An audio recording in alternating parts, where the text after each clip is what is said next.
Grant us, we ask, to speak, to hear, and to learn, so that our fears may be banished, our minds may become enlightened, our faith be increased, and our steps directed towards you. Amen.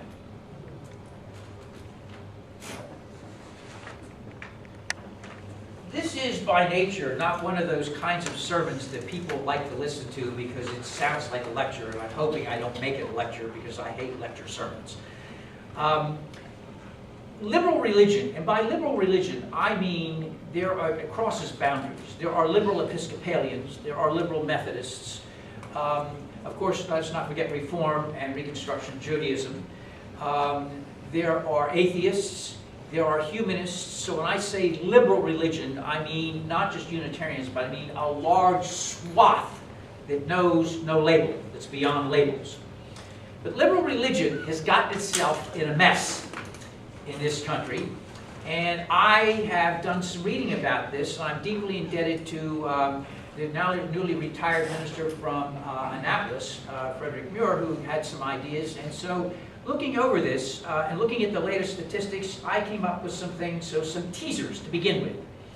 There is the fantasy in liberal religion, if only people could see what we had to offer, they would come flocking to our congregations. The other thing that gives us a tease is when you look at young people, Putnam and Campbell did a study and they found increasingly young people in the United States see religion as intolerant, hypocritical, judgmental, homophobic. If religious involves political conservatism, count us out. Number 3, it used to be that nuns were only 2%, and nun, I don't mean N-U-N-S as in wearing a habit. I mean nuns, as in none of the above, not interested in any religion, N-O-N-E. Nuns have gone from 2% to 20+%. That does not mean they're not spiritual. What that means is they're defining religion as belonging to an institution. And what they're seeing from institutions, count me out. And lastly, ethnic diversity. Robert Putnam and David Campbell tell us about one of these events. The U.S. Census Bureau projects that today's minorities, sooner than later, will comprise a majority of the American population. What does that have to do with us? An awful lot. As I look at liberal religion across the boundaries, these are some observations that I make. Number 1, it's too European and too Northern American. That seems to be the face that you get of liberal religion, whether you like it or not. It's too European, too Northern American. It's too intellectual. You go in and people use language you have no idea what they're talking about. It almost means you have to be in an in-group to understand what people are talking about. I was thinking about some language that I've heard in the Unitarian system, and I hear some of my colleagues talking. I have no idea what they're talking about. I'm a college professor, for heaven's sake. You should think I have no idea what they're talking about. And I think if I don't understand what they're talking about, how can you expect anybody else to understand? And then I noticed that there is kind of like when you get in the pulpit, a language that seems to transcend everyday language. So it gets too intellectual, too wordy, too European. The other thing I notice is too often liberal religion is just plain cold. You walk in to a church, and it looks like God's frozen people. It looks like you can skate down the aisle. One of the things I've noticed about African American congregations, you walk in, and I don't care what's going on, there's music up front, as you walk in, there's like a sense of like, there's life here. People live. I mean, like, there's like a spirit here. I remember I walked into my previous congregation, and I said, did somebody die? Did I miss something? Is there a funeral here? I said, what goes on here? I said, there's no energy, there's no this. It's like, what happened? Notice without our band today, for those of you who are out there watching this on YouTube, we have a huge, wild, nutty country and western band. They're loud and they're noisy. It's like dead without them here. I'm glad everybody's here, but it's like a tomb. I miss the noise. And they have this, they bring energy and they bring all this excitement. And I go into too many of our churches and I'm thinking, I've been to funerals that have more energy than this. And I think, you know, this is not Shady Acres Rest Home. In fact, the Palace has more energy than this. I went for a 96, was it? 96. Birthday celebration for Barbara Nelson, and the Palace had music all over the place. Come in, some of our congregations is like, you suck the energy out before you get in. I also find that a lot of our liberal religions are just as dogmatic as fundamentalists. There's assumed that you have to believe a certain amount of things. If you don't see it our way, you know, you're not in. How did we get like this? How did we get like this? By the way, I don't know if any of you follow the same. I'm not a total liberal. In fact, I don't know people that are all liberal 100%. I am liberal on social issues. I am liberal in terms of I don't like dogma. But I'm also very conservative when it comes time to believing in church worship. I like religious symbols. I like having organized prayer. And I don't trust human beings. Liberals believe in the infinite perfectibility of humankind. Really? I trust my dogs better. I know that's a terrible thing for a minister to say. My dogs, your dog, where's your dog? A lot of you have met your dogs. I trust your dogs better than some of the people. Just take a look at the world history right now and see some of the stuff that human beings are doing to other human beings. So that does not make me a true liberal, because true liberals believe human beings are infinitely perfectible. I look at the story of David and Bathsheba from 3,000 years ago. He looks like the Inquirer today. I didn't say that. I don't find it, a lot of liberal religion today is spiritual. I get a lot of needs to be out there marching and doing this, but what about building up the inner person? How we try to grasp stuff on a quiet spiritual level. Where's the spirituality? You know, if all we have to offer is social justice, and that's it, anybody can do that. You don't need a fellowship to do that. You can go to any number of secular meetings and groups. But there has to be a spiritual dimension. And I find liberal religion is awfully, awfully missing that. I find liberal religion has kind of a blindness to things that Jung, the psychoanalyst, went and spent a long time. He was followed by Joseph Campbell, by the way, who did the same thing. No matter what the culture is, no matter how far back you go, most human beings find strength and grounding in certain symbols and certain rituals. It's not enough to say, I had a baby.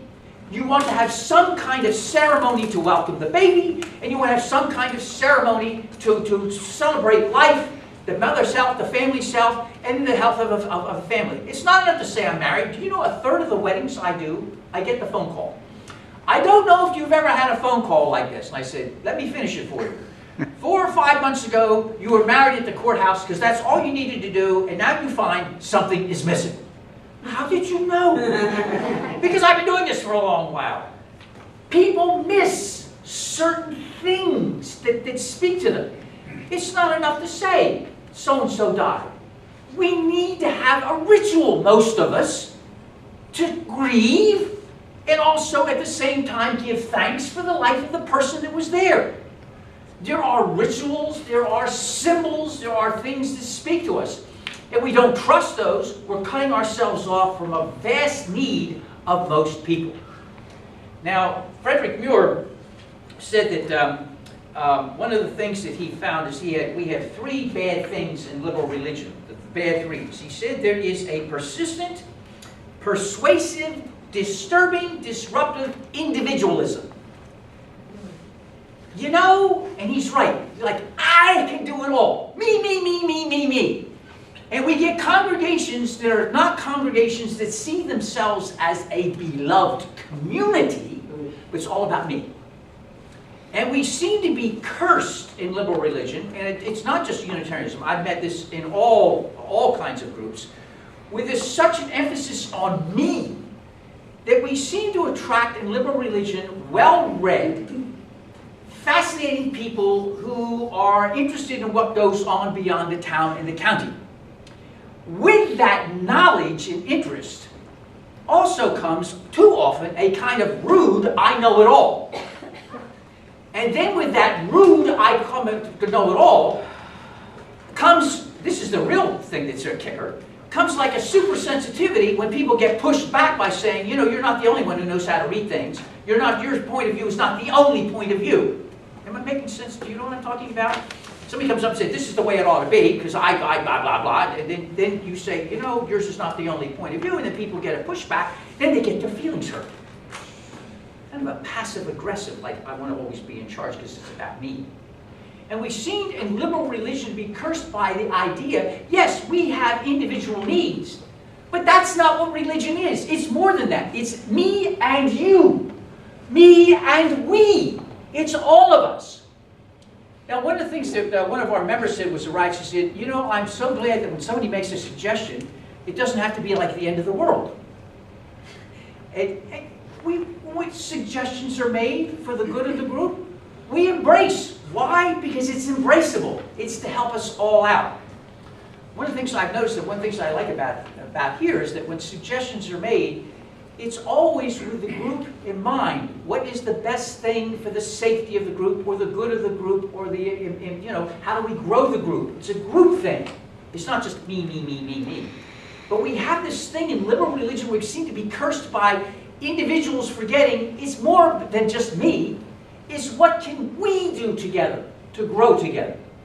The second thing he says, we have this kind of idea that liberal religion is exceptional. I hate that phrase. That somehow we have an insight that others don't have, right? We're the only ones. Like we're the only ones to have a way of processing everything around us. And the third thing is, we have an allergy in liberal religion to authority. What is this? There is like an allergy to authority and to clergy. Now, All Souls started differently than this. I can't speak for the rest of everybody's expression. We were different because I helped found All Souls. But the reality is, at its best, and this has been proven over and over again, congregations that have a spiritual guide. I don't want, when I say authority, I don't want to think about dictator. We're not talking about dictator. We're not talking about the boss. We're talking about someone who, well, let me backtrack for a minute. I'm old-fashioned. I think everybody has a calling. I really do. I think everybody has a calling. And all of those callings are equal. They're all equal. I really believe that. A housewife, a midwife, an accountant, somebody works for, I'm trying to remember, you work for the customs. Everybody has a calling. One of those callings in the group traditionally has been someone who's been called to study the texts, understand why we have rituals and how you do rituals. By the way, I do this thing in class. I say, to understand rituals, I said, I don't know what background anybody is, but let's pretend this is all we have left in Miami-Dade County. And there's a group of you, a small group of you, that miss communion. So you figure out, okay, we've got no clergy, what do you do? So I'm going to stand up here, and you're going to tell me how we do communion. And I said, I know nobody, I can't ask you, but if anyone wants to volunteer, how many people have done communion? People volunteer. I said, so what do we do? Everybody freezes. There needs to be someone within the community who is gathered to understand how you do things, why you do things, how you can expand rituals, somebody to read the text, somebody to help everybody else who doesn't have the time to read the text, to try to get a sense of what we're doing. This is an authority of, each of us has a job. My job is to understand the text because I feel called to do that. That does not make me the boss. But it means here, my job is to help the rest of us as best as I can. And then your job is to say to me, hey, had you thought about this in your reflections? Have you thought about that? And so you help me as I try to help you. Does that make sense? It's not about a power play. It's about how do we have somebody in our group who is called to help, and then is he or she maybe figuring out how I had an insight. This one was a riot. This cracks me up. This is a classic example about how you can goof up and not even realize it. I forgot how to do something during communion, and she says to me, why don't you have somebody help you with the chalice? I should have been doing this for the last 12 years. Why take a monumental mistake?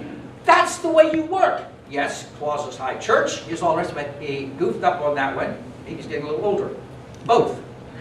So this is the way it works. I help you, you help me, because we're all in this together. It's not about power plays. It's about the authority that comes that you have an authority in decoration. I don't have that. You have authority as a lawyer. I don't have that authority. My authority comes simply because I have been called to do something the rest of you are not interested in or not called to do. So we have authorities that are meant to help, not boss or hurt. Am I making sense to anybody this morning? And that's what I think somehow we have an allergy to this. And so the clergy are here to be helpful, and you're here to help the clergy because on all of this, we all grow. Now, some ideas I have. Some suggestions I have about where we can go to kind of get liberalism out of the weeds, back on track. Number one, I would like to see religion that is not the New England model. The New England model, for those of you who are not aware of this, and since most of you are Hispanic, you've been saved from this. The New England model is you come in, you sit down, and you're quiet. You sit in a wooden pew, you face forward, and you get some music and a lecture. That to me is not worship. I don't know what it is. It's a lecture and some music. That is to me not worship. Worship involves senses, feelings, music, reading, back and forth, all kinds of things. It involves a multiplicity of different what's the word I want? Different language, not different languages, but different cultures, different ways we bring in. We're going to bring in Tibetan flags. We've got country and Western music, which goes beyond just American genre. We listen to music for communion that comes from, that was from the 14th century. It was a 14th century this morning. And we've had Gregorian, which is Latin. I mean, we try to bring in more things. I like to see us bring in more stuff to remind us that this is not European, this is, in fact, world. And our worship needs to reflect not the New England model. We're not living in New England. We're living in the tropics, for heaven's sake. Shut up, Ken. All right. Next, we need to be clear about what we believe. This kind of waffling. Well, I'm a liberal. Fine. What do you believe? Well, you know, everybody does their own thing. That's not true. It seems to me that we ought to be very, very clear about what we believe, and we are. We had a perfect example of that little house that we made. I don't know if any of you know the story. One of my college colleagues came here, and he brought his kids with us, and he said, we're all atheists, but my daughter, I told, she would like what you do here, so we drew a house. And you remember the faith house. And we're going to be making one, so right as the process of making an actual physical one. What we believe is we have a faith house. And the faith house we have is the teachings of Jesus. Jesus is a teacher and a rabbi, not the teachings about Jesus. We have a foundation of the teachings of Jesus, a Taoist garden, a Hindu living room, a Jewish library, a Sufi prayer room, a Buddhist restroom, an atheist atrium. That makes perfectly good sense to me. It means that we are, and as Gandhi said, I'm not a Sufi, I'm not a Christian, I'm not a Hindu, but I'm all. How do you find that all of these are expressions that are trying to ground us beyond the me, myself, and I? So I'd like us to be clear about what we believe. There is room for a faith house. If you will, think of the old-fashioned word gateway. Each of these are gateways to other teachers that are trying to ground us into being better than who we are as just ourselves. Number three, I think we need to have more humility. We're not exceptional. We have a faith house that we think can be helpful to some people. There are other people who see life differently, and we need to accept that. You might be interested in knowing, for instance, while evangelical Christianity has backed Trump, the older group has. You might be fascinated. There's a huge rebellion amongst the 20 years old in evangelical Christianity against their leaders. So much so that at Fuller Theological Seminary, which is the big evangelical seminary in California, the students there didn't even want to use the word evangelical. They think it's been tainted forever. They said, don't you put us with those people. They have been seduced by power. That's not what we're about. We need to hear other people. We need to hear other expressions of religion, because I love this. Follow your own path. Somebody follows a different path and we get ticked off? What is that? You can't do that. What we need is more humility in liberalism to say there are other groups out there that are also finding their paths. Can we actually learn from them? We might be able to see some things we have in common. And finally, social justice. We also never need to apologize for social justice. What you and I need to do, though, is get back on track. We had, for instance, a couple of things we did. And we've lost our way in this over the past year because we've had to add more services and things. But I would like us to, again, we're small. We don't have huge groups that we can go marching every weekend or doing this, but we can do a couple of things that I would throw out to think about. Pride Lines. Pride Lines is the only official group that works with LGBTs. I lose the numbers in there. They're downtown, and they've got a new building, and they have all trained and certified and verified therapists and everything else. Did you know in Miami-Dade County there are 100 to 200 teenagers on the street every night because they've been kicked out of their houses because they're gay or they're transgender? We used to support them. We need to get back doing something like that, if not Pride Lines, something, so we can put our money and our thoughts where our mouths are. Transgenders. I've had a lot of transgender students this year, and every one of them tells me they are feeling lost and lonely, and I'm thinking, would we really welcome transgender people here? Yeah. And I would hope so. And I had to talk with a person yesterday who was 16 on the phone, said, I'm lonely. I've been in the hospital 3 times, and I'm lost. And I said, if you find the strength, come to us. We'll give you lots of love and lots of hugs. And we'll support you the best we can. Social justice takes many, many forms. And that's the one area we, as a group, need to get now going.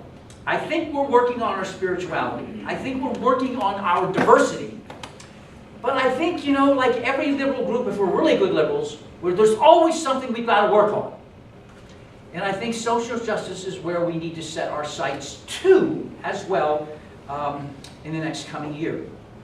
So can we rescue liberalism? I think liberalism has got a lot of issues. But I think they can be worked on and fixed. Some spirituality.